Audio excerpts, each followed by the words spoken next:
कृष्ण मुरारी पधारे राजा बलि के द्वार। वामन बन गए कृष्ण मुरारी पधारे राजा बलि के द्वार। कल बजाओ। वामन बन गए कृष्ण मुरारी पधारो राजा बलि के द्वार।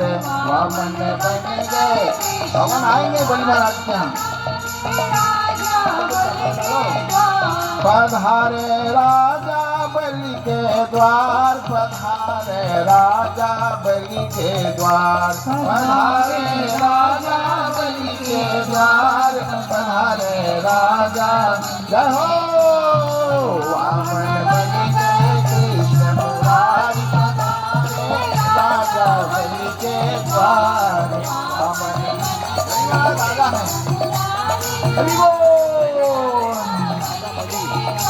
बने वामन अंगुल भगवान। बने वामन अंगुल भगवान। रूप को देख छिपे हैं भान। रूप को देख छिपे हैं भान। पहुँचे यज्ञ में राजा बलि को। पहुँचे यज्ञ में राजा बलि के करने आज कल्याण। वामन बन गए कृष्ण मुरारी।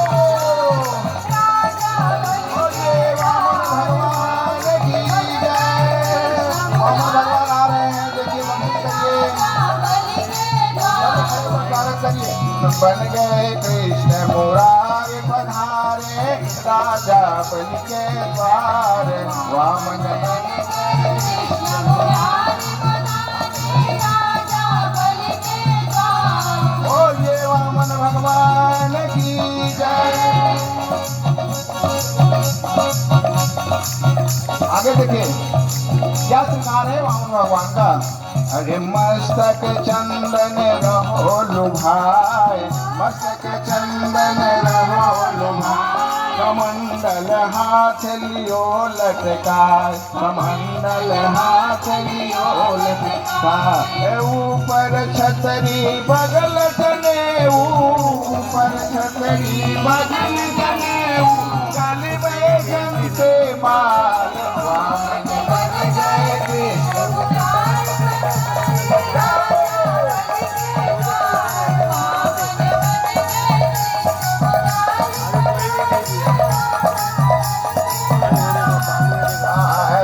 पग धोने रहे हैं मांग। तीन पग धोने रहे हैं मांग।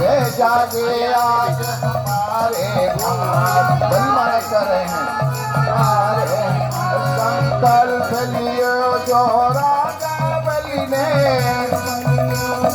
राजा बलि ने प्रभु के रूप विस्तार। वामन बन गए कृष्ण मुरारी।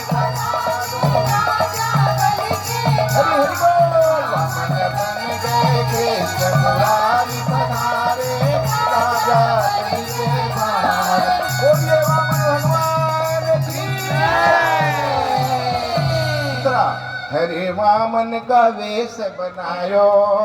हरि हरि बोल।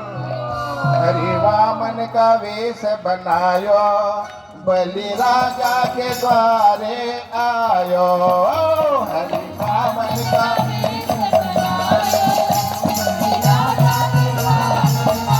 आयो। हरि वामन का वेश बनायो। बलि राजा के द्वारे आयो।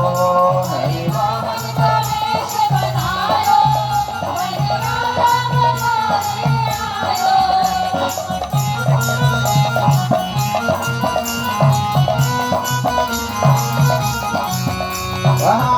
उनके छोटे छोटे हाथ। उनके छोटे छोटे पाँव। उनके छोटे हाथ।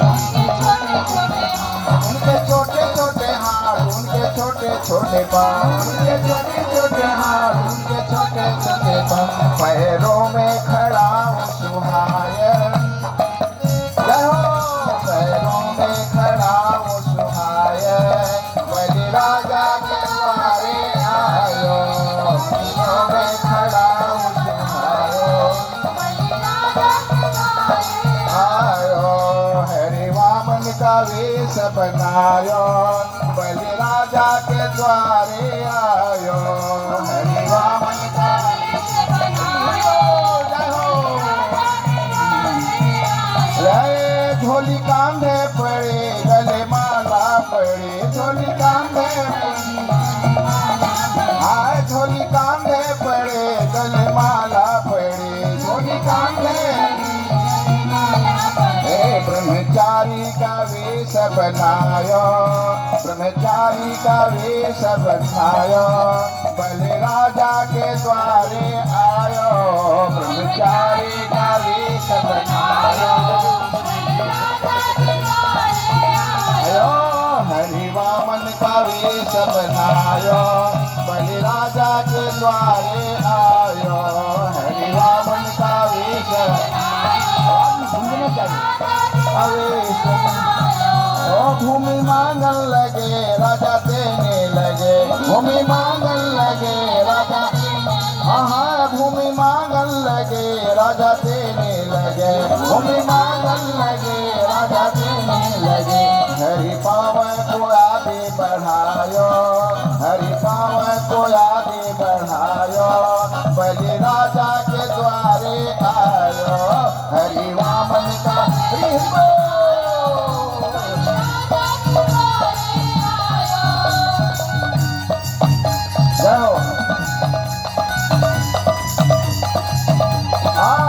पाव आगे बढ़े और छेदन किए, पाव आगे बढ़े और छेदन किए। भगवान ने अपने पाँव को ऊपर बढ़ाया तो कहाँ कारण समुद्र में चला गया। तो हुआ क्या? प्रभु गंगा की धार बहायो, अपने चरणों से गंगा जी को बहा दिया बाबा देव ने। हाँ इस भाव से दर्शन करिए। पाव आगे बढ़े और छेदन किए, पाव आगे बढ़े और छेदन किए, प्रभु गंगा की धार बहायो।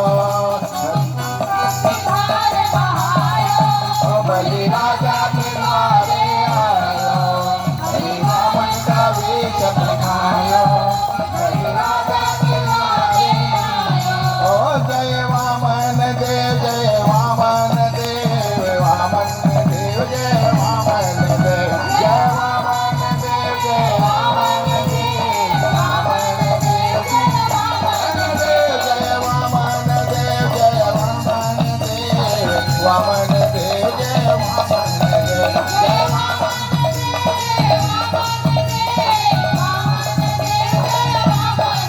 बोलिए वामन भगवान की जय, बलि महाराज की जय, अश्वमेध यज्ञ की जय। धन्यवाद। अब जब बलि महाराज के यज्ञ में भगवान पधारे, देखिए बलि महाराज ने बड़ा सुंदर स्वागत किया, उनके चरणों को धोया। मेरा निवेदन है, हाँ चरण उनका पखारिए, पात्र लाए हैं।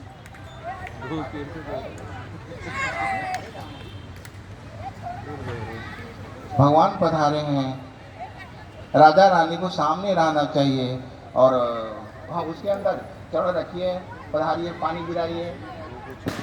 अरे प्रभु हरे कृष्ण। ठीक है, सोने के पात्र भाव से दर्शन करिए। सोने के पात्र में बलि महाराज चरण पखारे हैं, विंध्यावली जी पानी दे रही हैं और बलि महाराज चरण पखार रहे हैं। ध्यान दीजिए, शब्दों पर ध्यान दीजिएगा। विंध्यावली पानी दे रही हैं, बलि महाराज चरण पखार रहे हैं, धो रहे हैं, दोनों चरणों को धोए। चरणों को धोने के बाद फिर भगवान ने उस चरणोदक को बलि महाराज विंध्यावली देवी अपने सिर पर छिड़कन किए और उसको पान किए, यत्र तत्र भी छिड़कन किए, पान किए और कहते हे प्रभु आज मेरा यज्ञ पवित्र हो गया, आपका आना मंगल में हुआ, आपके दर्शन से मैं बहुत प्रसन्न हूँ। देखिए भगवान का राजा रानी चरण पखार रहे हैं, इस भाव से आप दर्शन करें। इसके बाद उस जल को अपने ऊपर छिड़कें और सिर को ऊपर इसे छिड़कन करें, मुख में डालें, पान करें। ये भाव से दर्शन किया जाता है। हो गया, ठीक है। बोलिए वामन भगवान के जय। धन्यवाद। तो अब देखिए बलि महाराज बोल रहे हैं, ठीक है। बलि महाराज ने कहा, बलि महाराज उनके चरणों को धोए, सिर पर रखे, यत्र तत्र छीटा दिए और कहे प्रभु आज आप हमारे यहाँ पधारे हैं, आपके पधारने से हमारा यज्ञ सफल हो गया, हमारे पितृगण तृप्त हो गए, आपके चरणों को धोकर मैं कृत्य हो गया, धन्य हो गया। आपके लगता है आप कुछ चाहते हैं, आप कुछ चाहते हैं, कुछ मांगने के लिए प्रभु आप आए हैं। यदि आप को किसी भी चीज़ की आवश्यकता है तो निसंकोच मांग लीजिए, इसमें संकोच मत कीजिएगा। तो भगवान देखिए बहुत सुंदर शब्द में उत्तर दिए बलि महाराज के वचनों का। राजा बलि के मधुर वचनों को सुनकर भगवान ने राजा बलि की प्रशंसा की, उनकी प्रशंसा की। भगवान ने कहा, राजन आपके वंश में सभी लोगों ने याचकों को संतुष्ट किया है। आपके दरवाजे पर जो भी याचक बन करके आया है, मांगने के लिए आया है, उसको आपके वंशजों ने संतुष्ट किया है, प्रसन्न किया है। जैसे आपके पिता प्रहलाद नंदन विरोचन ने देवताओं के द्वारा याचना किए जाने पर अपना प्राण तक दे दिए। देवता लोग उनके प्राण को मांग लिए तो अपना प्राण तक दे दिए। ऐसे ऐसे आपके कुल में लोग उत्पन्न हुए हैं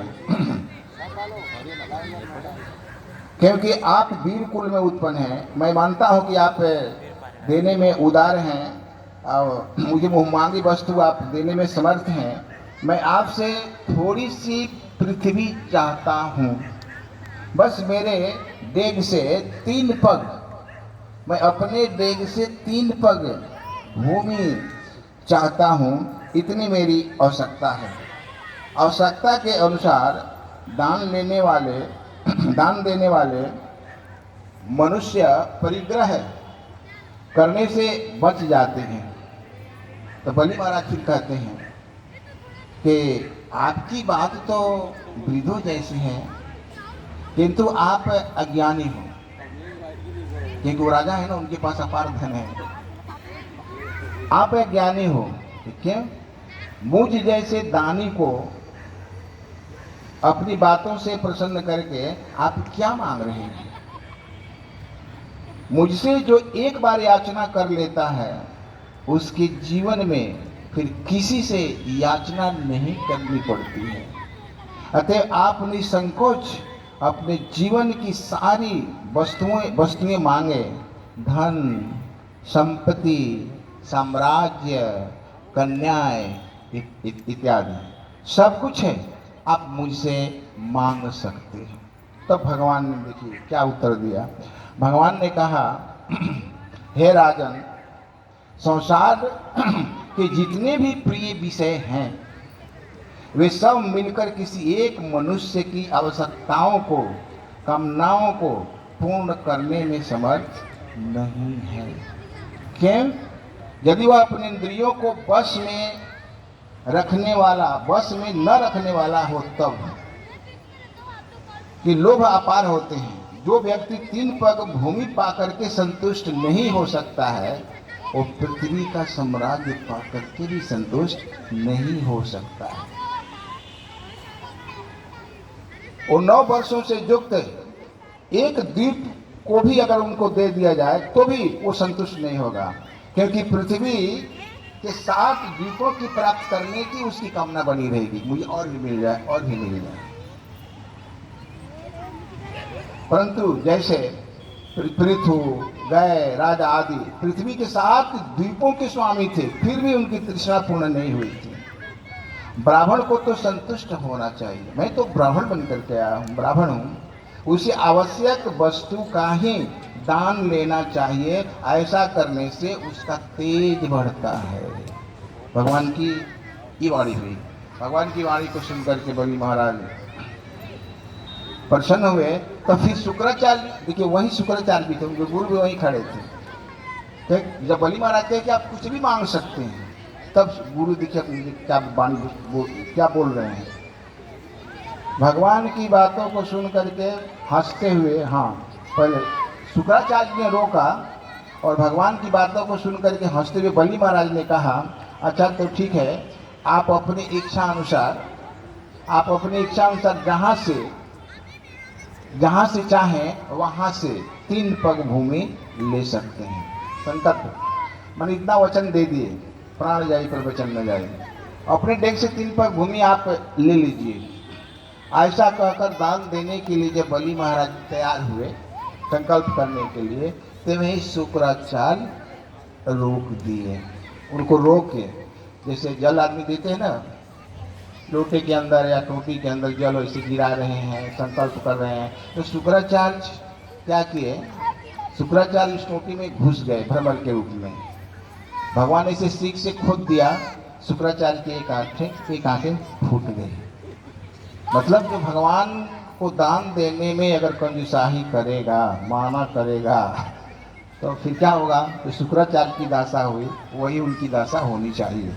उनको दंड मिला एक प्रकार से।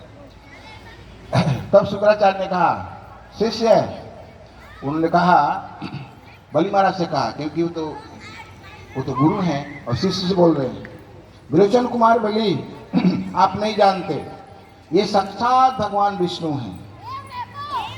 कश्यप के पुत्र के रूप में अदिति के गर्भ से प्रकट हुए हैं। ये देवताओं का काम बनाना चाहते हैं। तुम इस अनर्थ को नहीं जानते हो, वे सब कुछ तुम्हारा छीन लेंगे। और तुमने दान देने की जो प्रतिज्ञा कर ली है, यह भी दैत्यों पर बहुत बड़ा अत्याचार होने जा रहा है। मैं इसे ठीक नहीं मानता हूं। ये तुम्हारी लक्ष्मी एवं यश छीन करके इंद्र को दे देंगे। जानते हो ये साक्षात भगवान है। ये 3 पग डेग में सब कुछ माप लेंगे। तुम कहाँ रहोगे? अरे अपने लिए भी तो रहने का कुछ ठिकाना रखो। एक डेग से ये ऊपर के 7 लोगों को माप लेंगे। अतल ऊपर के भू भुव स्व जललोक, महरलोक, तपलोक, सतलोक, और दूसरे डेग से नीचे के लोगों को माप लेंगे। अतल बीतल सुतल तलातल महातल सातल पताल। और तीसरे डेग के लिए तुम्हारे पास कुछ नहीं बचेगा। ये अपने शरीर से पूरा विस्तार कर लेंगे, आकाश को छेक लेंगे, तो तुम्हारे पास भूमि कहाँ से बचेगी? तीसरा पग देने के लिए तुम्हारे पास कुछ नहीं बचेगा। तुम अपनी वाणी को पूरा नहीं कर पाओगे। अतः मेरा कथन है कि दान मत दो। गुरु माना कर रहे हैं। जीवन एवं शरीर की रक्षा के लिए यदि असत्य भी बोलना पड़े तो पाप नहीं है। अतएव वामन को तुम बिना दान दिए लौटा दो। जीविका के लिए कुछ रखनी चाहिए। धन कमाने में कुछ झूठ भी बोलना हो तो पाप नहीं है। ये गुरु बता रहे शुक्राचार्य, जो नीति को जानते हैं। यहाँ शिक्षा की बात है, ध्यान से सुनिएगा। 4 वैदिक शास्त्र कहता है, नीति बताती है कि 4 जगहों पर झूठ बोलने में मनुष्य को पाप है। मनुष्य को 4 जगहों पर झूठ बोलना पुण्य है, उसे पाप नहीं लगता है। वो कौन सा 4 जगह है? पहला, स्त्री को प्रसन्न करने के लिए हास परिहास में अगर कोई झूठ बोल दे तो कोई पाप नहीं है। जैसे हाँ, अरे तुम तो मेरी प्राण प्रिया हो, मैं तुम्हारे बिना नहीं रह सकता, जो भी उनको कुछ भी बोल दो, तुम्हारे बिना मैं नहीं जी सकता, तुम तो मेरे प्राण हो। ऐसा अगर हास परिहास में भी उनको प्रसन्न करने के लिए कुछ बोलेंगे, खुश करने के लिए, तो पाप नहीं लगेगा। मैंने उनको खुश करना है, ठीक है। अरे शरीर जैसे भी उनको खुश करके रखिए, मन देवियों को। दूसरा, विवाह में कन्या आदि की प्रशंसा करने में झूठ बोलना पाप नहीं है, वो पुण्य में बदल जाता है। जैसे कोई कन्या है शादी करने में, आप अगर पढ़ी लिखी कम है, थोड़ा बढ़ा करके भी बोलिएगा तो पाप नहीं लगेगा। माने जैसे भी ये कन्या की शादी करा देना चाहिए, बहुत बड़ा यज्ञ है, तो झूठ मूठ थोड़ा बोलना चाहिए, ज़्यादा नहीं। विद्वान कहते हैं इसे दाल में नमक ज़्यादा हो जाएगा तो थोड़ी दिक्कत हो जाएगी, एक काम चल जाए जिससे, तो प्रशंसा करके कन्या का विवाह करा देना चाहिए, पुण्य में बदल जाता है। तीसरा, अपनी जीविका की रक्षा करने के लिए प्राण संकट में उपस्थित होने पर, प्राण संकट में पड़ जाए तो वहां झूठ बोलना पाप नहीं है, वहां आप बच सकते हैं। चौथा, गौ ब्राह्मण के हित के लिए एवं किसी को मृत्यु से बचाने के लिए झूठ बोलना वहां पुण्य में बदल जाता है, पाप नहीं लगेगा। जैसे कोई व्यक्ति कसाई गाय ले जा रहा है और कोई ब्राह्मण देख लिया तो उसको रोक लो, मत जाने दो, कुछ भी झूठ बोल करके उनको बचा लो, जैसे भी बचा सकते हो। गौ हो, ब्राह्मण हो, किसी की जान को बचाने के लिए आप झूठ बोलेंगे तो पुण्य में बदल जाएगा। किसी भक्त की भी रक्षा करनी है तो उनको रक्षा करो, माने रक्षा करना चाहिए। तो विद्वान लोग, हाँ अब देखिए, 4 जगहों पर स्त्री को प्रशंसा करने में, खुश करने में, हास परिहास में आप उनकी प्रशंसा कर सकते हो, उसमें पाप नहीं लगेगा। विवाह की कन्या आदि की प्रशंसा करने में आपको पाप नहीं लगेगा। अपने जीविका की रक्षा करने के लिए प्राण संकट उपस्थित होने पर भी यदि आप झूठ बोल देते हैं तो आप के ऊपर पाप नहीं लगेगा। गौ ब्राह्मण के हित के लिए, माने गौ ब्राह्मण की रक्षा के लिए यदि किसी की मृत्यु भी होने वाली हो, अगर आप झूठ बोलकर बचा लेंगे तो पुण्य में बदल जाएगा। तो विद्वान कहते हैं, विद्वान उस दान की प्रशंसा करते हैं जिससे किसी की जीविका खतरे में न पड़ जाए। दान को 5 भागों में विभाजित किया जाता है। पहला, धर्म के लिए, यश के लिए, ऐश्वर्य के लिए, इंद्रिय तृप्ति के लिए और परिवार पोषण के लिए। श्रीपाद रूप गोस्वामी जो एक आचार्य हैं, हमारे चैतन्य महाप्रभु की परंपरा में आते हैं, वे कहते हैं कि यदि 100 रुपया आपके पास है तो 100 रुपया में, याद रखिए, 100 रुपया चाहे 100,000 को, चाहे 100 लाख को, चाहे 100 करोड़ को, जो भी है, कि उसमें से 50% भगवान को देना चाहिए। ध्यान से सुनिए, मैंने बहुत अच्छी बात है। और 25% स्वयं को रखना चाहिए और 25% परिवार का भरण पोषण करना चाहिए। यह है दान देने की विशेषता। इसलिए भगवान को दान जरूर देना चाहिए। देखिए, जितने भी मंदिर मस्जिद बनते हैं, शिवालय बनते हैं, जो भी हो, सब दान से बने हैं। शिवी दधीचि हरिचंद्र नरेशा, सहे धर्म हित कोटि कलेशा। राजा हरिचंद्र ने तो अपना पूरा अयोध्या का राज ही दे दिया विश्वामित्र जी को, सपने में दे दिया। सपने में, सोच लीजिए, सपने में मांगे थे, क्योंकि विश्वामित्र जी की ये प्रतिज्ञा थी कि मैं तुझे सिद्ध करके दिखा दूंगा कि वास्तव में तुम सत्य हरिश्चंद्र हो, तुम्हारी वाणी कहीं झूठी नहीं होती है। चंद्र टरे सूरज टरे टरे जगत व्यवहार, पै दृढ़ पे हरिश्चंद्र के टरे न सत्य विचार। तुम्हारी वाणी को मैंने परीक्षा लेकर के मैं सिद्ध कर दूंगा कि हरिश्चंद्र सत्यवादी है, झूठ नहीं है। वास्तव में सिद्ध कर ही दी। अब इसकी कथा आप जानते हैं, अंत में सभी लोग जीवित हो गए, हरिश्चंद्र के सब कुछ, पत्नी बच्चे सब जीवित हो गए। विश्वामित्र जी परीक्षा लिए थे माया का जाल फैला करके। तो कहने का भाव कि भगवान को दान देना चाहिए। दान देने से धन बढ़ता है। बोलते हैं ना, तुम 1 लाख दोगे वो 10 लाख देगा। दान देने से धन की शुद्धि होती है, इसलिए उत्तम गति दान की होती है।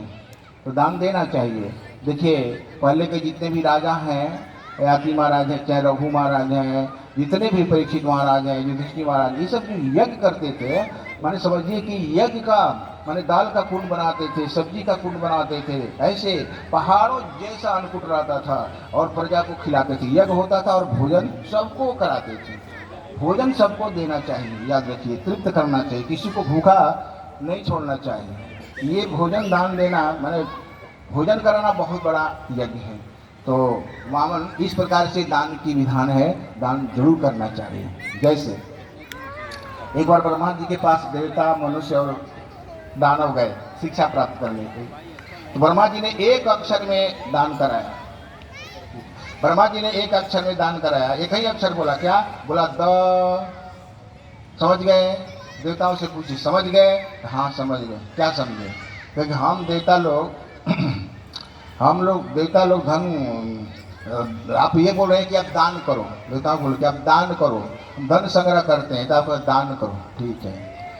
और दानवों की पारी आई, कहे कि हम लोग हत्या करते हैं, जीव हिंसा करते हैं, तो द का मतलब क्या हुआ? द का मतलब आपने समझा कि दमन करो, इंद्रियों को कंट्रोल करो। ठीक है, मनुष्यों की पारी आई, तो मनुष्यों की पारी आई तो बोले कि द का मतलब क्या होता है? द का मतलब आप ये कह रहे हैं कि मनुष्यों को जो भी संपत्ति है उनके पास में, उसे भगवान को दान देना चाहिए।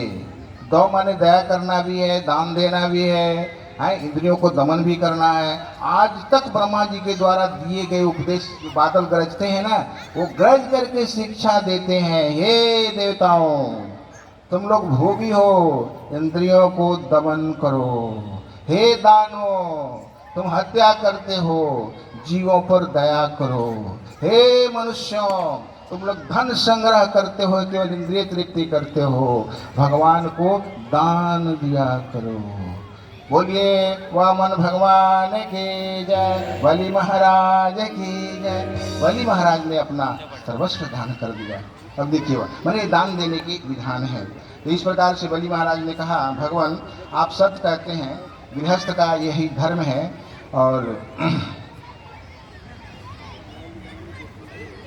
ये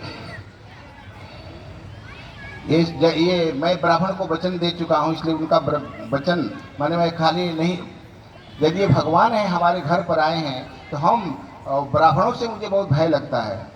मैं वचन दे चुका हूँ कि मैं आपको दूंगा, इसलिए मैं दान अवश्य दूंगा, इसमें हम आपकी बात को नहीं स्वीकार कर सकते। तो शुक्राचार्य ने कहा, यदि मेरी बात नहीं मानते हो, मैं तुझे अभी अभिशाप देता हूँ, तुम अपना सर्वस्व खो बैठोगे, यदि ऐश्वर्यहीन हो जाओगे। इस प्रकार से बलि महाराज बोले कि ये साक्षात विष्णु हैं, लेकिन भयवश उन्होंने मेरे पास आकर के भिक्षा मांगने के लिए ब्राह्मण रूप धारण कर रखा है। चाहे वे मुझे चाहे वो मुझे बध कर दें या कुछ भी कर दें, इसकी मुझे चिंता नहीं है, मैं अपने वचनों का पालन करूंगा। और शुक्रम के गुरु प्रसन्न हो गए और ऐश्वर्यहीन होने का अभिशाप दे दिए। अब देखिए क्या होता है, शुक्राचार्य जी का अभिशाप लागू होता है और बलि महाराज से वामन भगवान 3 पग भूमि ले लेते हैं और ले करके फिर अपनी माता अपनी माता अदिति को प्रदान करते हैं, और अदिति माता याद रखिए फिर अपने पुत्रों को राज्य दे देती हैं। तो भगवान बलि महाराज से वामन देव दान मांगने के लिए आए थे ब्रह्मचारी वेश में। और याद रखिएगा, कहीं भी किसी से दान मांगना हो तो उस व्यक्ति की प्रशंसा करना चाहिए, प्रशंसा करके ही दान लेना चाहिए, भगवान ये सिखला रहे हैं। और याद रखिए, जब भगवान अपने पाँव को ऊपर बढ़ाए तो गंगा जी को प्रवाहित कर दिए। जो गंगा जी हैं वो कारण समुद्र से आई हुई हैं, वो गंगा जी भगवान के चरणों का धोवन है। उसी जल को ब्रह्मा जी अपने कमंडलों में रखे थे, वहाँ से छोटे शिव जी अपनी जटा में रखे थे।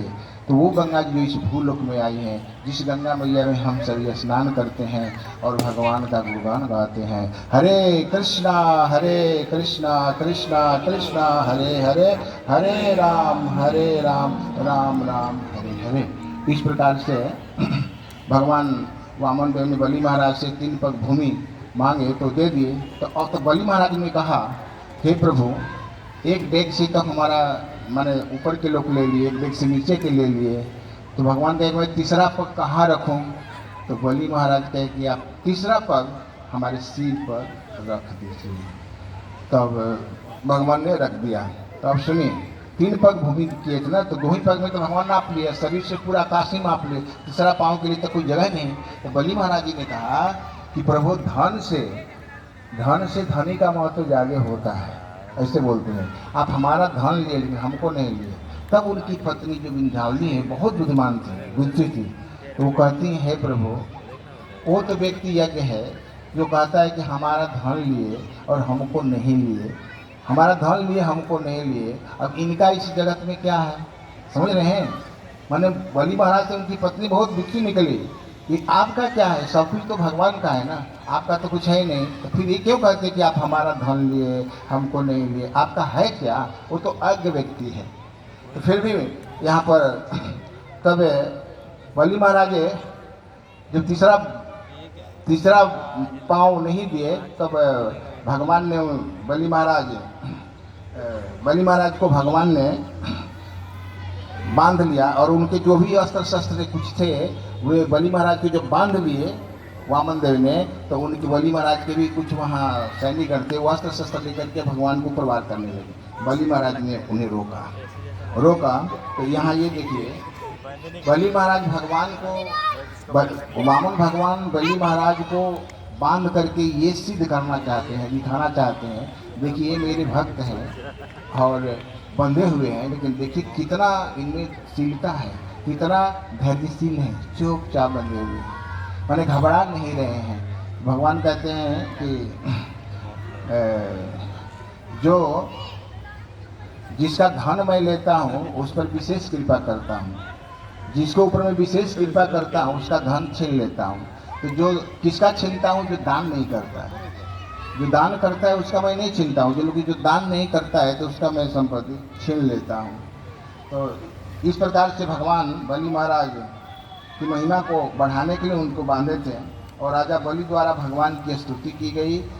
राजा बलि भगवान ने उनको प्रणाम किए। तब तक प्रहलाद महाराज भी वहाँ आ गए और प्रहलाद महाराज जी कहे, हे प्रभु, आपका लेना और देना बहुत अच्छा लगता है, आपने ही इनको धन भी दिलाया और आप ले भी लिए, ये दोनों आपका जो कार्य है मुझे बहुत अच्छा लगता है, बहुत ही सुंदर है।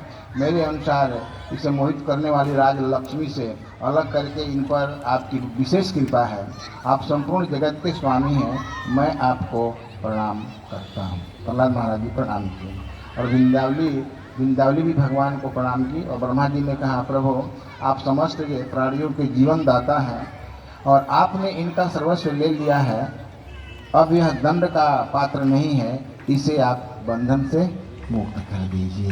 भगवान ने बंधन से मुक्त कर दिया। इसमें भगवान ने बोला है, जिन पर मैं कृपा करता हूँ उनका धन तो पहले ही छीन लेता हूँ। जो धन से मतवाला हो जाता है और दूसरे का अपमान करता है, उस मनुष्य को अपने धन की, विद्या की, कुलीनता की, जिसको घमंड नहीं होता, समझो कि उनके ऊपर हमारी विशेष कृपा रहती है, उनका नहीं चिंता। मन धनी व्यक्ति है तो उसे अपने धन का घमंड नहीं होना चाहिए, अहंकारी नहीं होना चाहिए, किसी को हीन दृष्टि से नहीं देखना चाहिए। और बलि तो दैत्य वंश में अग्रणी है, उनका वंश बढ़ने वाला है। देखिए इतना कष्ट होने पर भी बलि महाराज एकदम बिल्कुल भी रहे हैं, घबरा नहीं रहे हैं। तो इनके दान देने से मैं बहुत प्रसन्न हूँ और मैं इन्हें वरदान देता हूँ, अब मतलब अब इनको आशीर्वाद देता हूँ कि अब ये इस स्वर्ग का जो राज है ये मुझे प्रदान कर दें और ये अब सुतल लोक में जाएंगे और जो सामरणी मनवंतर आएगा, ये वैवस्वत मनवंतर है, 7वां मनवंतर, जो 8वां मनवंतर सामरणी मनवंतर आएगा, उसमें बलि महाराज इस स्वर्ग के राजा बनेंगे। बोलिए वामन भगवान की जय। जो भक्त ठीक है राजा बनेंगे। इस प्रकार से वामन भगवान बलि महाराज से राज लेकर के अपने माता अति को प्रदान कर दिए और बलि महाराज सुतल लोक में चले गए। और भगवान भी बलि महाराज के यहाँ सुतल लोक में आज भी रहते हैं, पहरा देते हैं, कह कि आपके यहाँ आपके लोक में कोई भी असुर जाएगा मैं उसे पाँव से शुद्ध कर दूंगा, अपने चक्र से काट डालूंगा, आपका कोई कुछ भी नहीं कर सकता है, मैं उन दैत्यों को नष्ट कर दूंगा। इस प्रकार भगवान ने बलि महाराज को आशीर्वाद दे करके सुतल लोक में विदा कर दिया और राज्य पा करके भगवान ने अपने माता अदिति को लौटा दिया, जिसके लिए भगवान आए थे। फिर इंद्र को, देवताओं को मतलब अपना साम्राज्य प्राप्त हो गया और देवता लोग सुखी से रहने लगे। बोलिए वामन भगवान की जय, बलि महाराज की जय।